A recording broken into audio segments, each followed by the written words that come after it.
রেখে কোথায় যাচ্ছ গো আব্বু? আব্বু গো কোথায় যাচ্ছ একটা বার বলো। ইমাম মুসলিম বিন আকিল বলে, বেটা ওরে আমার কলেজার টুকরা নয়নের পারা বেটারা রে, আমি তোর চাচা ইমাম হুসাইনের তরফ থেকে কুফা দেশে চলে যাচ্ছি রে বেটা। দুটো সন্তান বলছে, আব্বু গো দুনিয়ার জমিনে আমাদের মা নাই, বাবা না, দুনিয়ার জমিনে আমাদের মা নাই, আমাদের মা তো আগেই আমাদের হারিয়ে গেছে। আজকে আব্বু গো তুমিও যদি কুফা দেশে চলে যাও, আমাদেরকে কে দেখবে গো আব্বু? আমাদেরকে কে খাওয়ায়া দিবে? আমাদেরকে কে গোসল করায়া দিবে গো আব্বু? আব্বু গো যেও না। বলে, বেটারে আমি জবান দিয়ে দিয়েছি আমি চলে যাব, আমি চলে যাব। বলে, আব্বু গো আমরা যে মা হারা এতিম, আব্বা হারা এতিম হয়ে যাব। কবি বলছেন, বাল্যকালে এ মা বাপ যারো মরে রে, তাহার মতো দুঃখী নাই রে জগতে। বাল্যকালে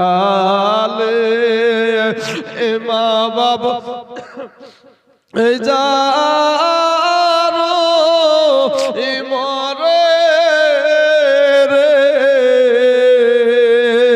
তাহার মতো দুঃখী নাই রে জগতে। দোনো সন্তান পা ধরে কান্দে, ঘোড়ার পায়ে ধরে বসে, না গো আব্বু ফেলে যেও না, আমাদেরকে দেখার কেউ নাই। ইমাম মুসলিম বিন আকিল বলছে, বেটা রে তোমাদের চাচা হুসাইন তোমাদের দেখাশোনা করবে। বলে, আব্বু গো যদি কুফা দেশে তুমি যাও, আমাদের দুই ভাইকে সঙ্গে করে নিয়ে যাও, আমাদের দোনো ভাইকে তুমি এখানে রেখে যেও না। ইমাম মুসলিম বিন আকিল বলছে, বেটা রে ওরে আমার বেটারা শোনো, আমি এমন একটা দেশে যাচ্ছি আমার জীবনের কোনো গ্যারান্টি নাই, আমাকে আমি বাঁচবো না মরবো এটাই জানা নাই রে বেটা। ওই দেশের মানুষ ভালো না, ওই দেশের মানুষেরা বেশির অংশ মুনাফিক রে বেটা।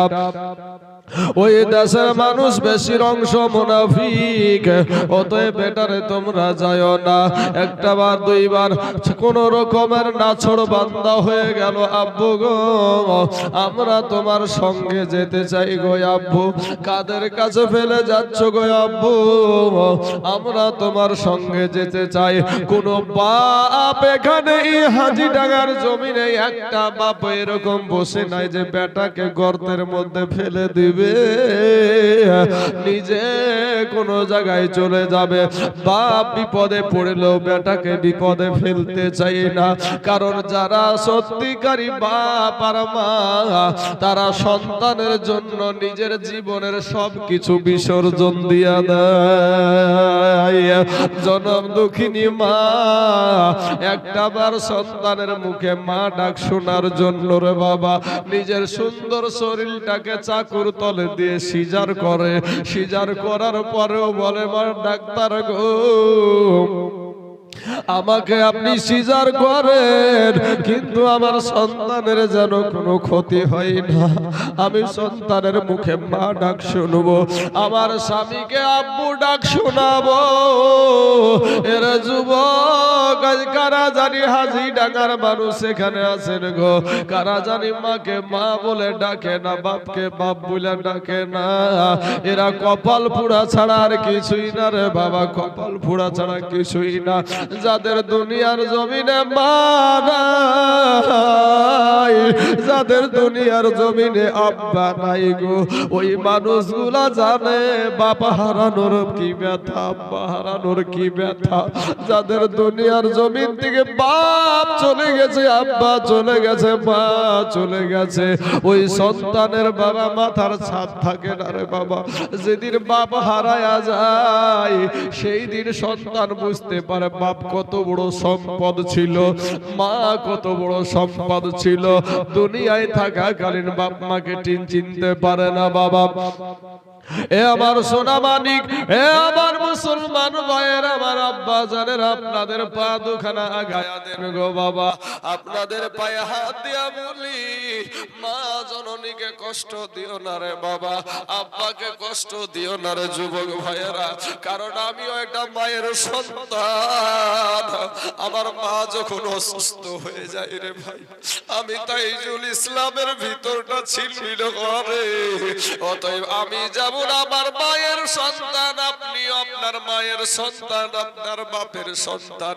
যুবক রে, জীবনে কোনোদিন মাকে কষ্ট দিও না, এই বৃদ্ধ মানুষগুলাকে কষ্ট দিও না। এই বৃদ্ধ মানুষগুলা যে কত কষ্ট করে তোমাকে দুনিয়াতে লালন পালন করেছে রে ভাই, তুমি যদি একটুবার তালাশ করে দেখতে তাহলে তুমি বুঝতে পারতাম মা কত বড় সম্পদ, বাবা কত বড় সম্পদ। তোমার বাবা একবেলা তোমাদেরকে খাওয়ানোর জন্য লোকের জমিতে মুনিশ দিয়েছে, পাড় দিয়েছে, কত রকম ভাবে তোমার জন্য কষ্ট করেছে, কত মিথ্যা কথা বলেছে তোমার কারণে। তোমাকে খাওয়ানোর জন্য কত মানুষের সঙ্গে ঝগড়া করেছে, ঝামেলা করেছে, করে করে আজ তোমার বাপ তোমাকে তিল তিল তিল তিল করে বড় করেছে। আজকে সেই বাপের পকেটে 50টা টাকা দাও না, সেই বাপ 50টা টাকা পকেটে নাই যে চায়ের দোকানে বসবে, এরকম কোন অবস্থা নাই। আর তুমি বেটা হইয়া বন্ধু বান্ধবের পিছনে টাকা ফুরাও, কিন্তু এরকম বৃদ্ধ বাপটার দিকে তোমার নজর যায় না। ওরে কপাল পোড়া যুবক, সোনা মানিক রে, আজ তোমার বিবিকে খুশি করার জন্য কেরালা, দিল্লি, বোম্বে, কুয়েত থেকে, আরব থেকে, সৌদি থেকে নিয়ে কোথায় না কোথায় ছুটছ, কিন্তু তোমার বাপ ওই রকম তোমাদের জন্য কষ্ট করেছে রে ভাই। তাই আমি বলবো বাপ মাকে কষ্ট দিও না রে ভাইজান। তুমি বিদেশের জমিনে থাকো, তুমি বিদেশের জমিনে থাকো, রমজান মাস যখন চলে আসে, রমজান মাসে যখন তুমি ছোট্ট ছিলা, এই সময়তে তোমার বুদ্ধি ছিল না, জ্ঞান ছিল না, ওই সময়তে তোমার মা জননীর কাছে দৌড়ে গিয়ে বলেছিলাম, মা গো, পাশের বাড়িতে নতুন পোশাক এনেছে গো মা। এই দিনগুলো আমি তাইজুল ইসলামেরও একদিন গিয়েছে, আমার মনে পড়ে, তখন আমাদের একটা ভালো পোশাক আমাদের বাপ আমাদেরকে দিতে পারতো না। বাপের পরনের লুঙ্গিটা আমরা গলাতে বাঁধিয়ে মানুষ হয়েছি, কথা বলেন ঠিক না বেঠিক? বাপের লুঙ্গিটাকে গলায় বাঁধতাম, বেঁধে বেঁধে বাবা শীতের টাইমে বাবা যে এত কষ্ট। কিন্তু যুবক রে, তোমার বাপ অতি চেষ্টা করে তোমার জন্য এত কষ্ট করতো। রমজান মাসের যখন ঈদ আসতো, ঈদের টাইমে যখন তুমি এসে বলেছো তোমার মাকে, মাগো পাশের বাড়িতে ওই তাদের সন্তানের জন্য, তাদের বাচ্চার জন্য নতুন পোশাক কিনে এনেছে, আমার আব্বু কি আমার জন্য, আমাদের জন্য পোশাক আনবে না? এই রমজান মাসে কি নতুন পোশাক পরতে পাবো না? মা জননী গায়ে হাত বুলিয়ে বলেছে, বেটা রে, ওরে বেটা, তোমার হাতে তোমার বাপের হাতে পয়সা নাই রে বেটা, বেটা রে, তোমার আব্বার হাতে পয়সা নাই। কোন বাপটা চাই না আমার সন্তানকে ভালো পোশাক পরাবো, আমার সন্তানকে সুন্দর পোশাক পরাবো? প্রত্যেকটা বাপ কিন্তু চাই রে বাবা। মা জননী সন্তানকে বুঝায় এবার দৌড় দিয়ে চলে যায় বাবা স্বামীর কাছে। স্বামীকে গিয়ে বলে, স্বামী গো, ওই দেখেন আমাদের কলেজার টুকরা নয়নের পারা আমাদের সন্তানের মুখখানের দিকে তাকান গো। পরের বাড়িতে নতুন পোশাক দেখে এসে আজকে বাড়িতে আমার কাছে বেদন ধরেছে, মা একটা সুন্দর পোশাক এনে দিতে বলো আব্বুকে। স্বামী গো, সবাই নতুন পোশাক পরবে আর আমার বেটা নতুন পোশাক পাবে না, আমি মা সহ্য করতে পারবো না। স্বামী গো, দরকার হলে ধার করে হলেও তুমি আমার বেটার জন্য, সন্তানের জন্য পোশাক নিয়ে এসো। কথা বলেন ঠিক না বেঠিক? কিন্তু যুবক রে, আজ সেই বাপকে তুমি ভালোবাসো না। ইমাম মুসলিমের দুই সন্তান বলে, আব্বা গো, দুনিয়ার জমিনে আমাদের মা নাই, বাবা নাই গো, আমাদের মা নাই। আর তুমি বাবা তো তুমি চলে যেতে চাইছো, ও আব্বা আমাদেরকে কে গোসল করায়া দিবে, আমাদেরকে কে খাওয়ায়া দিবে, আমাদেরকে কে দেখাশোনা করবে গো আব্বা? আব্বা কোন রকম বাবা নিয়ে যেতে রাজি হচ্ছে না। কোন রকম যখন নিয়ে যেতে রাজি না হলো, দুই ভাই বাবা একটা আলোচনা করছে, মাসোয়ারা করছে, ভাই ভাই ফিস ফিস করে বলছে, ভাই রে, আমাদের কথা আমাদের আব্বা হয়তো রাখবে না, আমাদের কথা মানবে না। আজকে আমার আব্বা কারো কথা না মানলেও একজনের কথা আমার বাপ আঠাল করতে পারবে না। বলে কে সেটা? সেটা হলো আমার দয়ার নবীর নাতি মা ফাতেমার বেটা, শেরে খোদা আলীর বেটা ইমাম হুসাইনের কথা আমার বাপ অঠাল করতে পারবে না।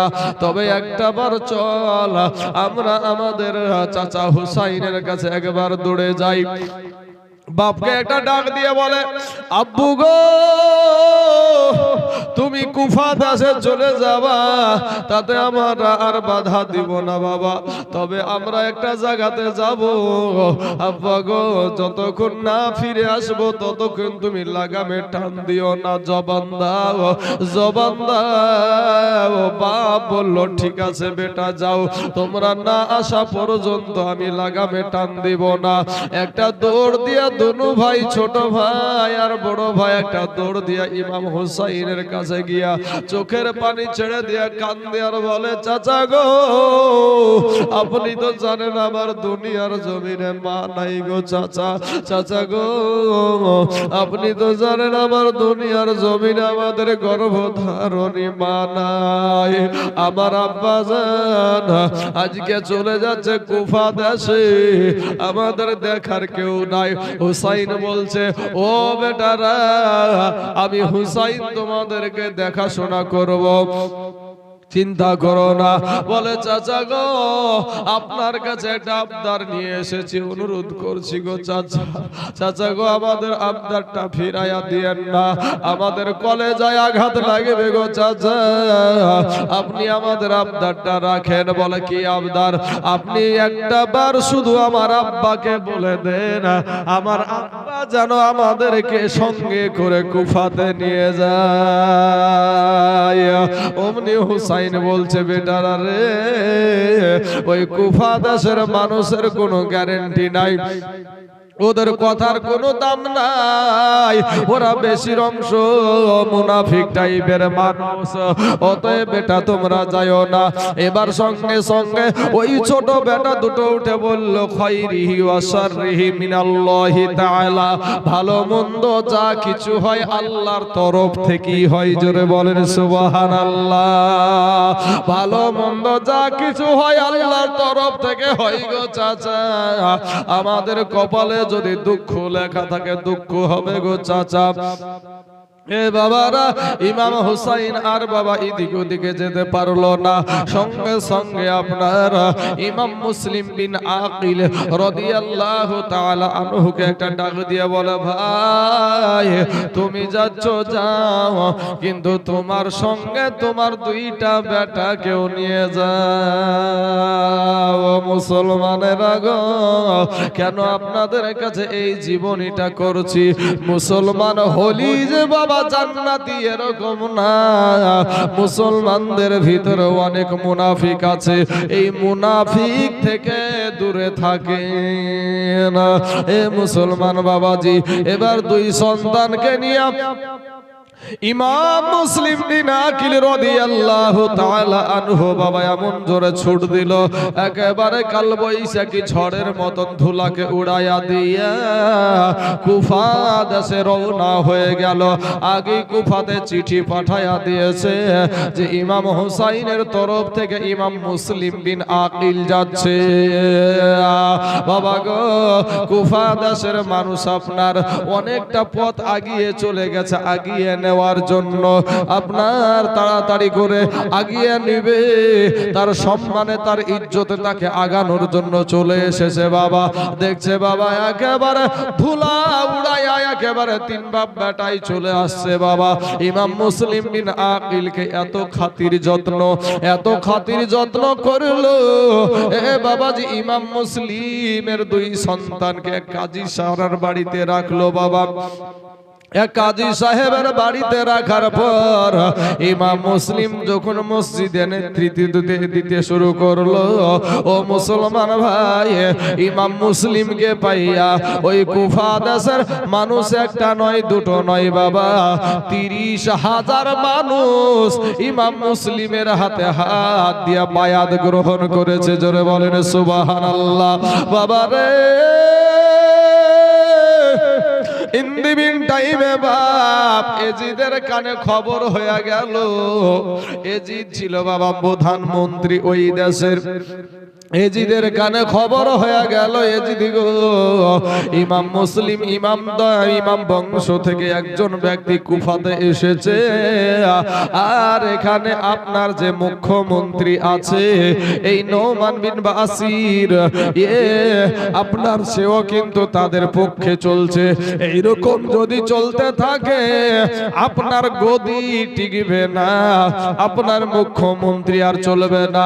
সঙ্গে সঙ্গে বাবা এই ইয়াজিদ বাশিরকে আপনার নামায়া দিল, মুখ্যমন্ত্রীর পদ থেকে নামিয়ে দিয়ে ইবনে জিয়াদ নামে একটা কুখ্যাত একজন জাহান্নামীকে বাবা মুখ্যমন্ত্রীর চেয়ারে বসায়া দিল। চেয়ারে বসাও সারা আর এলান করে দিয়েছে বাবাজি সঙ্গে সঙ্গে যে ইমাম মুসলিম বিন আকিলের সঙ্গে যদি কেউ থাকে তাকে দুনিয়া থেকে বিদায় করে দেব, তার ঘর বাড়িকে জ্বালায়া দিব। যখন আমরা দেখলাম ওয়াকফ সম্পত্তি নিয়ে যখন রাস্তায় রাস্তায় মিছিল বের হতে লাগলো, ও মুসলমান, আমাদের মাননীয় সাহেব বলল যে এই ওয়াকফ নিয়ে যদি বেশি গুলোগুলি করো সবচাইতে বড় দুশ্মন হব আমি। এই কথা বলেছে না বলেনি চাচা? এই কথা বলেছে। আজকে আমার মসজিদের জমি, আজকে আমাদের বাবা গরুস্থানের জমি, যেই গরুস্থানে আপনার বাবা, যেই গরুস্থানে আপনার মা, যেই গরুস্থানে আপনার সন্তান, আপনার বিবি, আপনার স্বামী, সেই গরুস্থানের বাবারে রাতারাতি আজকে বাবাজি তার মালিক হয়ে গেছে রাজ্য সরকার। আপনারা জানেন না হয়তো, অনেকেই হয়তো জানেন গো বাবা, কত মসজিদ যে নিয়েছে এই বাবাজি এই ভাড়ায় এই পশ্চিম বাংলাতে। যদি মানুষকে প্রকাশ হয়ে যায়, পুরোটা যেদিন প্রকাশ হয়ে যাবে, দখল যেদিন নিবে, সেদিন আপনি আর কি দিয়া বুঝবেন গো কি ভুল করেছিলাম, কি ভুল করেছিলাম। আজকে দেশের বাবা বংশের টানে ভোট দিই, দেশের টানে বংশের টানে ভোট দিই, মাস্তানের ভয়ে ভোট দিয়ে থাকি। ও ভাই, কারো দালালি করিস না রে ভাই। ওই গরুস্থানটা কংগ্রেস মুসলমানেরও গরুস্থান, সিপিএম মুসলমানেরও গরুস্থান, টিএমসির মুসলমানের গরুস্থান।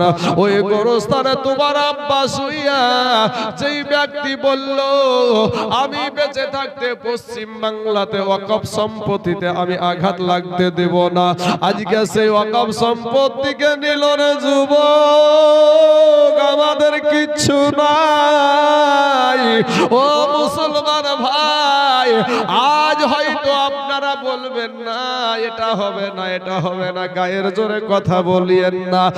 বাবাজি এর আগেও বলেছিল পশ্চিম বাংলাতে এসআইআর হতে দেব না। এসআইআর হয়েছে না হয়নি বাপ? সবাই আপনারা ফর্ম পূরণ করেছেন, আমি তাইজুল ইসলামও কিন্তু ফর্ম পূরণ করেছি, এসআইআর কিন্তু হয়েছে বাবা। ওয়াকফ সম্পত্তি আমাদের কাছ থেকে ছিনায়া নিল রে বাবা। মুসলমান রে, এখনো সময় আছে, ফিরে এসো বাপ, এখনো সময় আছে, ফিরে এসো রে বাবা।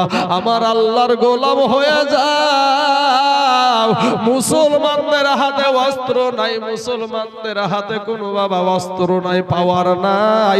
এরপরেও বলেন তো, আমার হিন্দু ভাইয়েরা বলে হিন্দু খাতরে মে হাই, হিন্দুরা খাতরাতে আছে, ভয়ে আছে। আজকে মুখ্যমন্ত্রী হিন্দু, প্রধানমন্ত্রী হিন্দু, স্বরাষ্ট্রমন্ত্রী হিন্দু, এরপরে বাবা আজকে প্রশাসন তাদের, মুসলমানদের প্রশাসন নাই। এরপরেও তারা বলে আমাদের স্বাধীনতা নাই। বোঝা যায় এই চোর গুলার বড় ভয় আছে। মুসলমানদের হাতে কোনো অস্ত্র নাই, মুসলমানদের কোনো প্রশাসন নাই। এরপরেও মুসলমানেরা কোনোদিন এসে বাবাজি মাইক ঠুকিয়ে ক্যামেরার সামনে বলল না যে মুসলমানেরা খাতরে মে হাই, হিন্দুরা আমাদেরকে অত্যাচার করে। এরকম করে বাবাজি আপনার সোশ্যাল মিডিয়া কাঁপাই না, কিন্তু তারা কাঁপিয়ে দিচ্ছে। তারা জানে যে আমরা দোষী, তারা জানে আমরা দোষী। আজকে যদি প্রশাসন না থাকে, আমরা তাদের মসজিদে আঘাত হানি, তাদের মাদ্রাসায় আঘাত হানি, তাদের কোরআনে আমরা আঘাত হানি, তাদের কবরস্থানে আঘাত হানি, আমাদেরকে তারা ছেড়ে দেবে না। ও মুসলমান যুবক, ও আমার কালেমার ভাইয়েরা, আমি আপনাদেরকে বলতে চাচ্ছি এটাই, যে আপনি আপনার আল্লাহর গোলাম হয়ে যান। ভাইরে, জীবনে কোনোদিন মূর্তি পূজা দেখতে যায়েন না বাবা, দুর্গা পূজাতে যায়েন না। আপনি আজকে লক্ষ্মী পূজা দেখতে যান, দুর্গা পূজা দেখতে যান। মুসলমানের ছেলে আপনি, আপনার বাবা মুসলমান, মা মুসলমান, 14 গোষ্ঠী মুসলমান। এরপরে তুমি যাও পূজা দেখতে, ও ভাই রে, তুমি 5টা কালেমা জানো না, তুমি আজকে 5টা কালেমা জানো না, নামাজ পড়তে জানো না, নামে বলছো, মুখে বলছো আমি মুসলমান। ভাই রে, গরুর মাংস খেলি যে মুসলমান হয় এরকম না, কুত্তাতে ও গরুর মাংস খায়। কথা ঠিক না বে ঠিক? একবার দুরূদ পাক পড়েন, আল্লাহুম্মা সাল্লি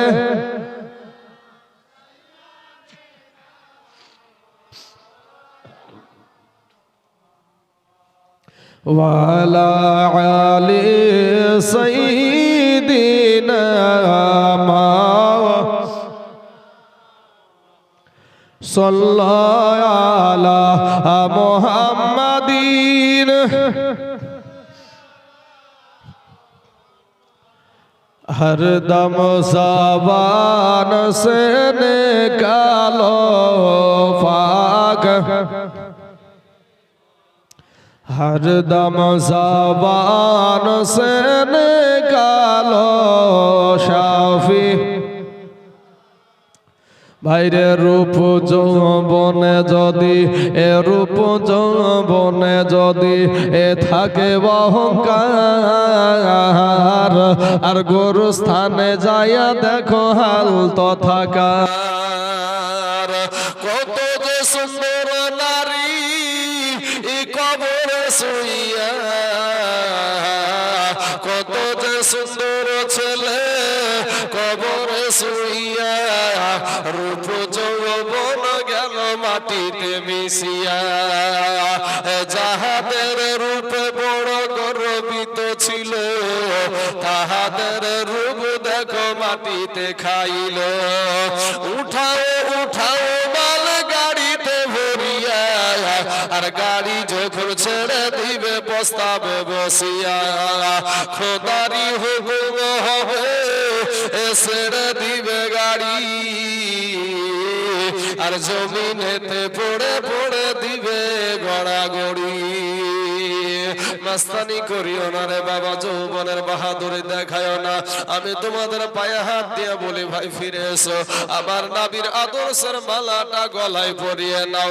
দুই সন্তানকে নিয়ে যখন বাবাজি ইমাম মুসলিম বিন আকিল রাদিয়াল্লাহু তাআলা আনহু আপনার ওখানে হাজির হলেন, 30,000 মানুষ হাতে হাত দিয়ে বাবা বায়াত হয়ে গেলেন। বাবা রে, এবার যখন এলান হয়ে গেল, হুমকারি যখন দিল, যখন আমাদের মাননীয় হুমকারি দিল, মানুষ ঠান্ডা হয়ে গেল।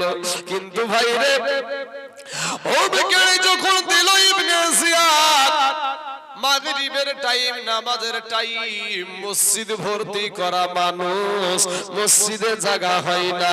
কিন্তু বাবা গো, সবার কানে কানে পৌঁছে গেল যে ইবনে জিয়াদ মুখ্যমন্ত্রীর গদিতে বসেছে, আর সে বলেছে ইমাম মুসলিমের পিছনে যদি কেউ থাকে তার বাড়ি ঘর সব জ্বালায়া দিবে, তাকেও দুনিয়া থেকে বিদায় করে দিবে।